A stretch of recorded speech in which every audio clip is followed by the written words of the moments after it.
एक बार की बात है। राजा सूरसेन चंद्रकांता राज्य पर राज्य करते थे।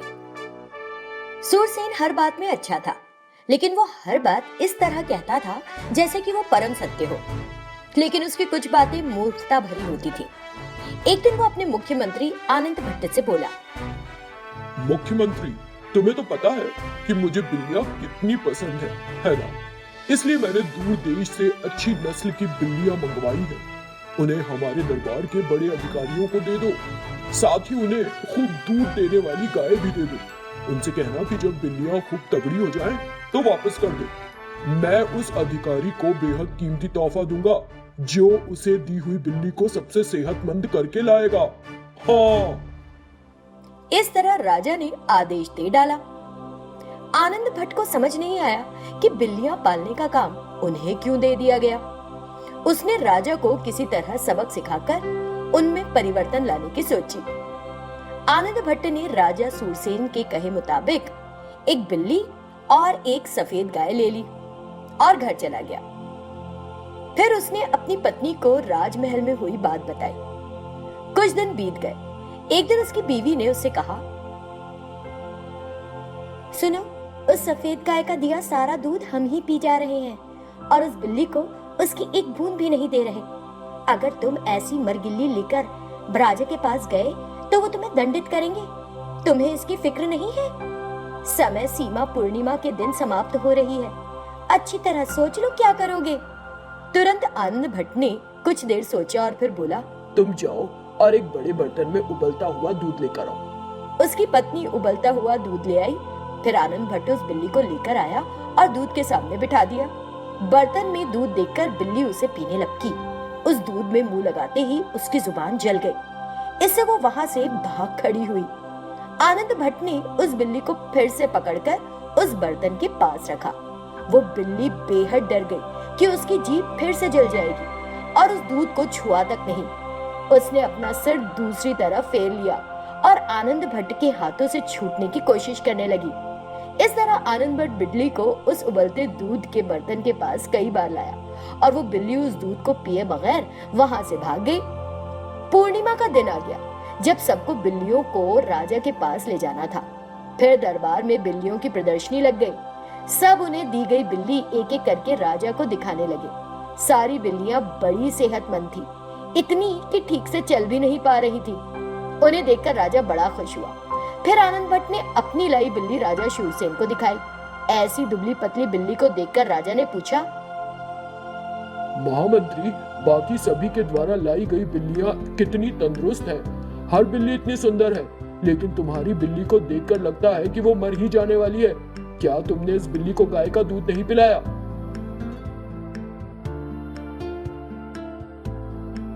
राजन, मुझे इस बिल्ली की देखभाल करते हुए बहुत मुसीबत झेलनी पड़ी है। मेरा विश्वास कीजिए, ये तो दूध को छूती भी नहीं है। इसका ध्यान हमेशा चूहों पर ही रहता है। इस बिल्ली की वजह से सिर्फ हमें ही नहीं, हमारे पड़ोसियों को भी चूहों से निजात मिल गई है। महामंत्री की बात सुनकर सब हैरान रह गए, लेकिन राजा को उसकी कही बात पर विश्वास नहीं हुआ। उसने एक सैनिक को बुलाकर उससे एक बर्तन में दूध लाने के लिए कहा। महामंत्री, अपनी बिल्ली को ये दूध पिलाइए। फिर आनंद भट्ट उस बिल्ली को लेकर दूध के बर्तन के पास गए। उस दूध को देखते ही उस बिल्ली ने अपना मुंह फेर लिया। इससे राजा को लगा, इस महामंत्री ने अवश्य कुछ किया है, इसीलिए ये बिल्ली दूध पीने से डर रही है। ये सोचते हुए राजा ने उस बिल्ली को लिया और उसके मुंह को ध्यान से देखा। उसका मुंह जला हुआ था और उसकी जीभ पर भी घाव थे। राजा सूरसेन बहुत क्रोधित हो गए और बोले, महामंत्री, तुमने इस बिल्ली के साथ कुछ किया है जिस कारण वो दूध पीने से डर रही है। अगर सच बता दोगे तो मैं तुम्हें माफ कर दूंगा, नहीं तो तुम्हें कड़ी सजा मिलेगी। इस तरह राजा ने आत्म भट्ट को चेतावनी दी। राजन, आपने हमें एक बिल्ली को बड़ा करने के लिए सफेद गाय दी, लेकिन मैंने अपनी बिल्ली को इस तरह बनाया कि वो मुझे चूहों से राहत दिला सके। किसी को भेजकर दिखवा लीजिए, अगर मेरे या आसपास के घरों में एक भी चूहा मिल जाए तो। और फिर इन बिल्लियों की परीक्षा लीजिए कि क्या चूहा पकड़ना जानती भी हैं। पर्याप्त दूध पीने के बाद क्या कोई बिल्ली चूहे पकड़ेगी? आपने हमें गाय दी, हमें खूब दूध मिला, उसके लिए आपका धन्यवाद। मुझे जो कहना था मैं कह चुका, अब आप जो सही समझे करें राजन।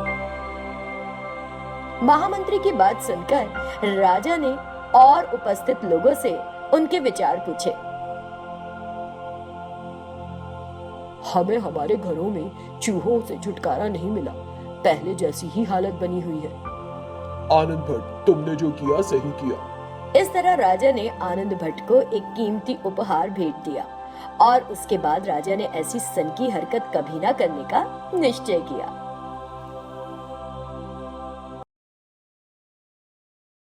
एक बार एक गांव में लोग भारी मात्रा में गन्ने की खेती किया करते थे। उस गांव से कुछ दूर एक जंगल था। उस जंगल में एक हाथी रहता था। एक दिन वो हाथी जंगल से बाहर आ गया और उनके खेतों में घुस गया। उन खेतों में ढेर सारे गन्ने देखकर हाथी ने सोचा, वाह, मजेदार गन्ने, वो भी इतने सारे। हाथी खेतों में घुस गया और गन्ने खाने लगा। तभी राजेश, जो उस खेत का मालिक था, वहां आया और उसने उस हाथी को देखा। ओहो, ये हाथी तो पूरी फसल को बर्बाद कर रहा है। अब मैं क्या करूं? हे भगवान! राजेश दूर खड़ा अपने गन्ने की फसल उजड़ते देख दुखी हो गया, लेकिन उसकी हाथी के पास जाने की हिम्मत नहीं हुई। तब वो हाथी हर दिन एक खेत में घुस जाता और गन्नों को मजे से खाकर अपनी भूख मिटाता। वाह, यहाँ तो रोज ही आना होगा, कितना मीठा गन्ना है। इस तरह वो हाथी हर रोज गन्नों का मजा लेने लगा। लेकिन उस हाथी की वजह से गांव वाले परेशान हो रहे थे। उन्होंने आपस में बात की, ये हाथी कहां से आ गया? ये हमारी सभी फसलें बर्बाद कर रहा है। हमें एक बम फोड़कर उस हाथी को डराना चाहिए, फिर नहीं आएगा इधर पलटकर। हाँ, ये एक अच्छा हल है। ग्रामीणों की बातें सुनकर राजेश ने कहा, नहीं, ऐसा करने से अगर हाथी बम के पास आ गया तो मर भी सकता है। ऐसा मत करो, हमें इसे दूर भेजने का कोई दूसरा तरीका ढूंढना होगा। अगले दिन हर रोज की तरह हाथी एक और खेत में घुस गया और गन्नों का मजा लिया। फिर वो पानी पीने के लिए पास की झील में चला गया। वो झील दरअसल दलदल से भरी थी। हाथी उसमें फंस गया और जोर जोर से चिंघाड़ने लगा। आवाज सुनकर ग्रामीणों ने चैन की सांस ली। ये हुई ना बात, मुसीबत का हल मुसीबत ने खुद ही तलाश लिया। अब ये झील में डूबकर मर जाएगा। अब हमारी फसलों को कोई नुकसान नहीं होगा। इस तरह वे गांव वाले भी हाथी की जरा भी फिक्र किए बिना उसकी मौत की कामना कर रहे थे। तभी राजेश वहां आया और उसने हाथी को देखा।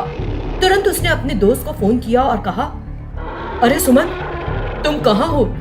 अपना ट्रक लेकर तुरंत मेरे खेत में आओ और प्लीज अरविंद को भी बुला लो और उसे अपनी जेसीबी के साथ मेरे खेत में आने के लिए कहो। जल्दी आओ तुम दोनों। सुमंत ने ठीक है कहकर कॉल काट दिया। थोड़ी देर बाद सुमंत और अरविंद उस जगह पहुंच गए। तब उन्हें सारी बात पता चली। तुरंत अरविंद ने अपने जेसीबी का उपयोग करके हाथी को झील से बाहर निकाला और ट्रक पर चढ़ा लिया। तब राजेश ने कहा, दोस्त, कृपया इस हाथी को सावधानी से जंगल में छोड़ देना। तब उसका दोस्त उस हाथी को ट्रक में लेकर जंगल में चला गया। फिर राजेश ने उन ग्रामीणों से कहा, क्या तुम वाकई इंसान हो? जब एक निर्दोष जानवर यहाँ अपना जीवन खो रहा था, तुम उसकी मदद करने की बजाय उसके मर जाने की बातें कर रहे थे। उस हाथी को क्या पता कि अगर वो हमारे खेतों में घुसेगा तो हमें नुकसान का सामना करना पड़ेगा। बेचारा हाथी, उसे नहीं पता कि लोग इतने निर्दयी होते हैं। अगर पता होता तो वो यहाँ कभी नहीं आया होता। इंसान होने के नाते हमें दिल में दया रखनी चाहिए, नहीं तो जानवरों और इंसानों में क्या अंतर है? तुम लोगों ने साबित कर दिया कि जानवर इंसान से बेहतर होते हैं। हमारे उन्हें सिर्फ कुछ खाने को देने से ही वे हमारे सबसे अच्छे दोस्त बन जाते हैं। राजेश ने गांव वालों को डांट लगाई कि उन्हें अपनी गलती का एहसास हो। ये सुनकर वे लोग शर्मिंदा हुए और सिर झुकाकर वहां से चले गए। ये एकदम सच है, नहीं? जानवर तो अनजाने में गलतियां करते हैं, तो क्या हम उन्हें बेरहमी से मार डालें? शुक्र है राजेश जैसे लोग धरती पर मौजूद हैं, इसीलिए जानवर अभी भी जीवित हैं, वरना आने वाली पुश्तें उन्हें केवल संग्रहालयों या प्रदर्शनियों में देख पाती।